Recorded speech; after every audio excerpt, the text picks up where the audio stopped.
Hello and good morning. It's Catherine Ewing here from Sacred Heart Alchemy and from Divinely Inspired Feminine Leaders Facebook group.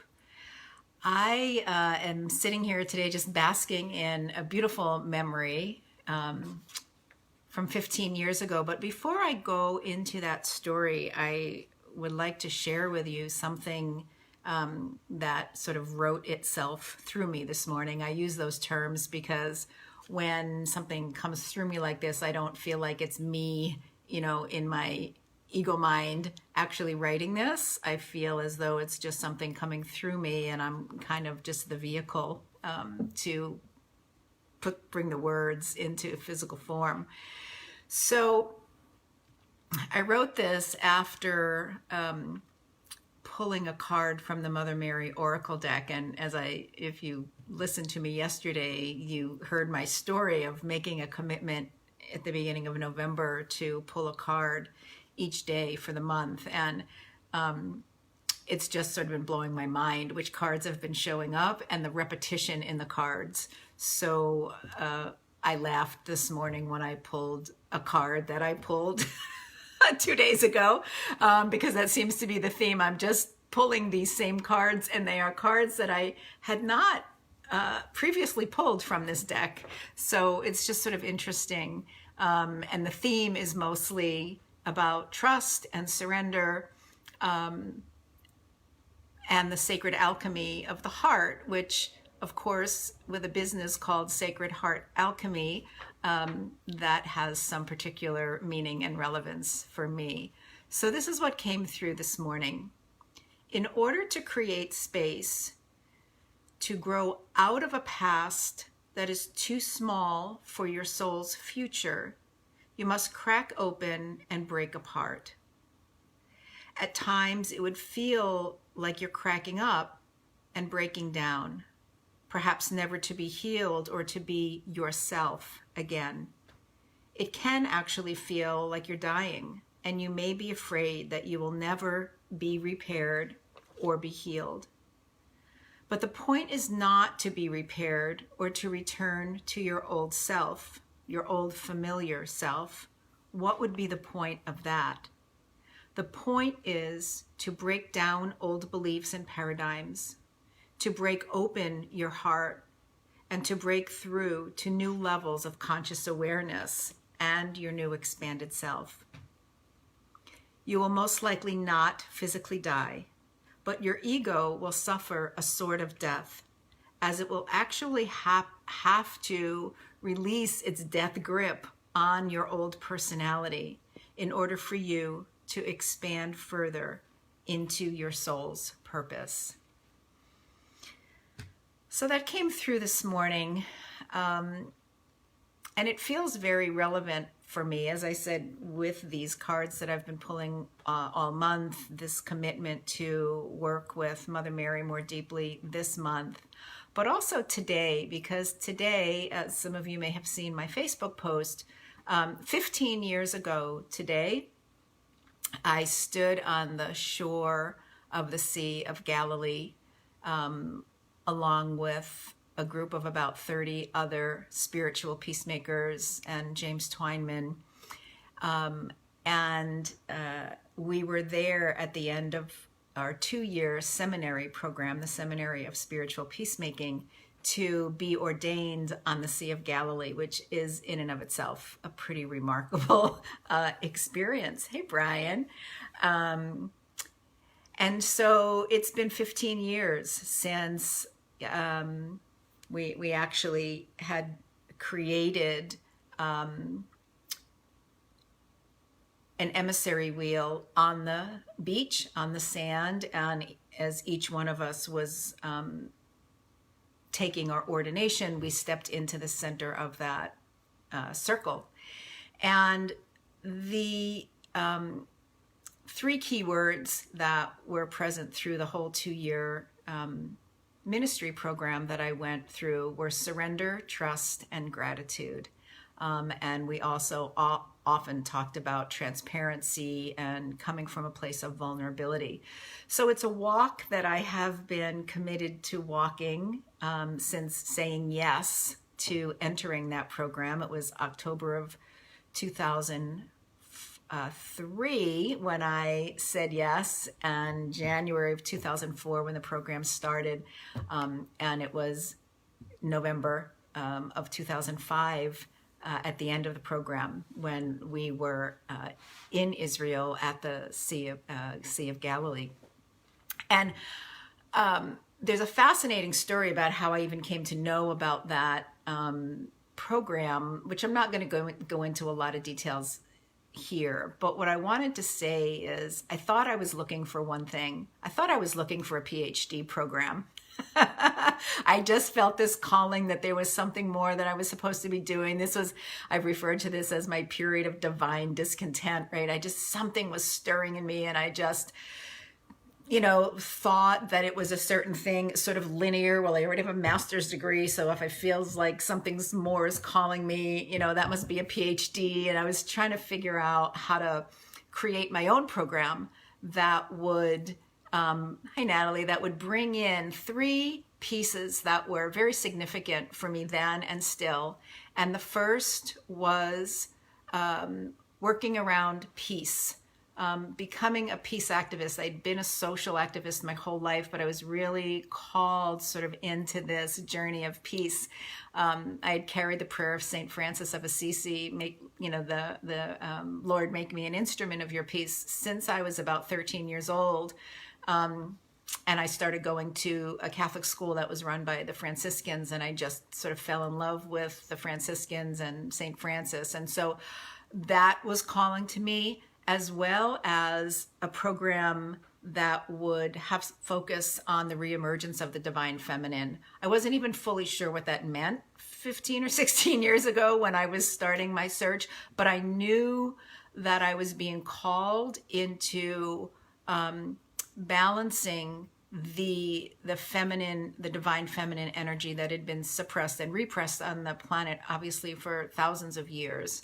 And so I was, and then also the third piece was sort of law of attraction and manifestation and, the principles of the universe, basically. Those were the 3 things that I was hoping to find a program that would really let me create my own program and get my PhD in peace studies, the divine feminine, and the sort of law of attraction, right? It was a great dream. And it was in the early days of the internet. I wasn't having a whole lot of luck finding anything. And then one day I read, when my 3 kids, it was a weekend, I know, because my 3 kids were sleeping in, and I don't know where my husband at the time was, but I remember clearly my 2 dogs sort of at my feet, and I was in my basement early in the morning, searching around in the computer, and I stopped searching because I wasn't getting anywhere. And I went back to my email, and there was an email from James Twineman there. And I have to say, I don't even know how I got on Jimmy's email list. I think somebody else probably put me on it, but all of a sudden I was sort of getting stuff from him. And before I shut the computer down, I stopped to read his email. And he had just come back from Bosnia, during the war, and he was doing peace work there, holding peace concerts. And while he was there, he had a remarkable experience with a group of non-physical beings called the Emissaries of Light. And actually, there's a book about that if you ever want to read it, you can. And he was charged with the primary teacher in that group of non-physical beings to start a seminary program. And he started to describe, he said, so I'm just sending out this newsletter to see, if there's really any interest in this, because it wasn't really what I was planning, but it was a very strong, charge. And he said, we're going to work with the peace work of St. Francis of Assisi and Lady Clare and Yeshua and Magdalene. We are going to be focusing on the balancing the divine masculine and the divine feminine energy on the planet. And we'll have a lot of teachers from, sort of law of attraction. And literally, I'm reading this email and my entire body started to vibrate. I had goosebumps all over the place. I had tears streaming down my face. And I said, well, maybe this is what I was looking for.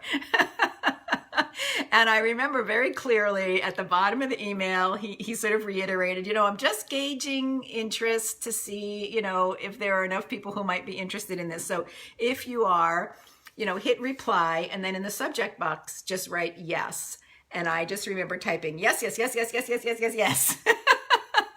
No question about how is it going to happen? What is it going to cost? Do I have to go? He lived in Ashland, Oregon at the time. Do I have to go to Oregon?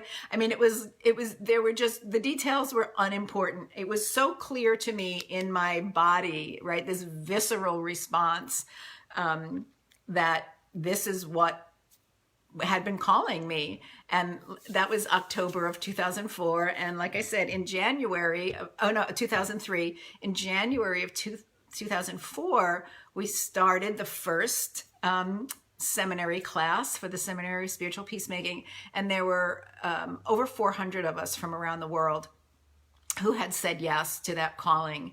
And then, 2 years later, I was with a group of 35 of us who made the pilgrimage, if you will, to Israel, to work with the Jerusalem peacemakers there, and to be ordained at the Sea of Galilee. And it was, an amazing period in my life. And, I've said this before, that I've really taken those vows to heart and tried to live into the surrender, trust, and gratitude, transparency and vulnerability aspects of them as much as I can. And it's been a challenge, because I spent my life as a political activist, pretty much.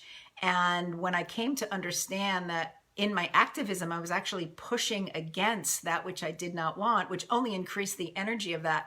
So it really meant that I had to step back from a lot of what I was doing in my life and figure out how to move forward with my activism, with that natural part of me who's an advocate, who's outspoken, who, wants to start a movement and march down the street, right?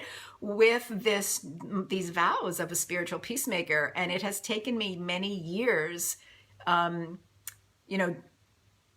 continuing to go back to my heart. And it has been challenging, honestly, these last 4 years to find, as best I can, that space of balance between sort of what I feel like is natural leadership that I'm called into, and also leading my life from that place, my vows as a spiritual peacemaker. So I'm sharing this with you today, again, for lots of reasons, but mostly because that, those vows were 15 years ago today, and I'm feeling sort of very tender about that in my heart today. But I'm also sharing this with you because of what I wrote this morning and what I read, at the beginning of this, about needing to be broken open, needing to be broken down, needing to be broken apart, sometimes to the point where it literally can feel like a physical death. This making those part of that time in my life, there was a lot of changing going on. I left my job. I opened a healing center without any business experience. I left my 30-year marriage and I moved out of my 2,500-foot home in the suburbs, and my children stayed with their dad and my dogs stayed with the family, and I moved into a 200-square-foot room in the basement of someone's home. And there were so many changes. Life really, as I knew it, was turned upside down and inside out, and I don't recommend that for everybody, but it just was how I was being called, and really couldn't deny the calling. But there were times when, there's a very fine line between, this spiritual awakening and this breaking down of who I had been up until that point in my life at 52 years old, and transforming into, and still transforming into, more of who I'm being called into now. Not that was not who I was. That was who I was.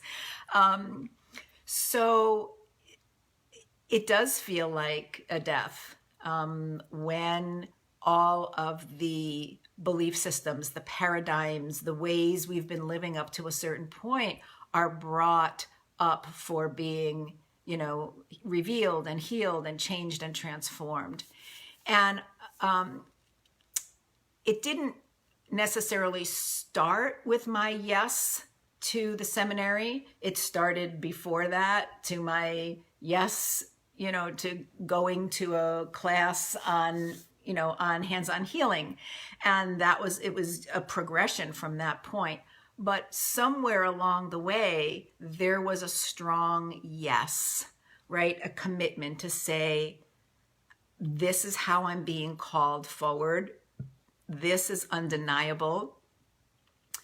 This is the direction that my soul is inviting me. And to say no feels like I would be shutting down or suppressing some part of me, that I would be like stepping on a hose, right? Just shutting off my life force energy in a way that, even though I knew it was going to mean change was coming, I sort of couldn't say no. So in saying all of that, I would like to offer, Brian, I know you're here, but to the women who are listening, I would like to offer you an opportunity to say yes, if that is something that you feel your soul is calling you into. And what I'm speaking directly to is a program where we would get together in a women's sort of coaching mentoring program over a 6-month period of time to do a deeper dive into what is showing up for me. Am I being called into something more or something higher?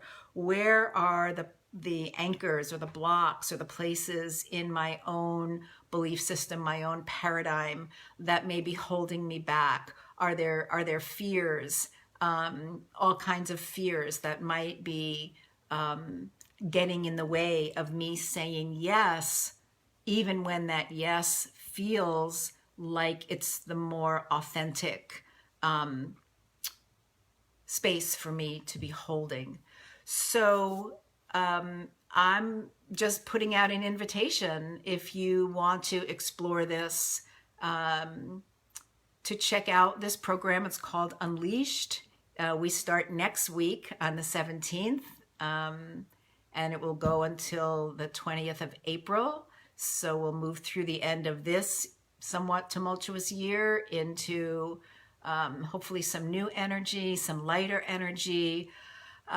But I guarantee in that 6-month period of time, you will have an opportunity to do the breakdown, do the breaking open, and do the breakthrough, so that 6 months from now, you might feel like that butterfly, coming out of that cocoon, instead of like the caterpillar that felt like it was facing its own death. So I really see this as an opportunity for transformation and for stepping more fully into your next highest expression of yourself, whatever that might happen to be. So be in touch. I'll put the link below if you want to go, explore that, look at the page. Hey, Chrissy. And I'm here. You know how to reach me. You can reach me through Facebook. That's probably the easiest way. And just put a message under this video if you want more information, and I would be happy to spend some time, chatting with you.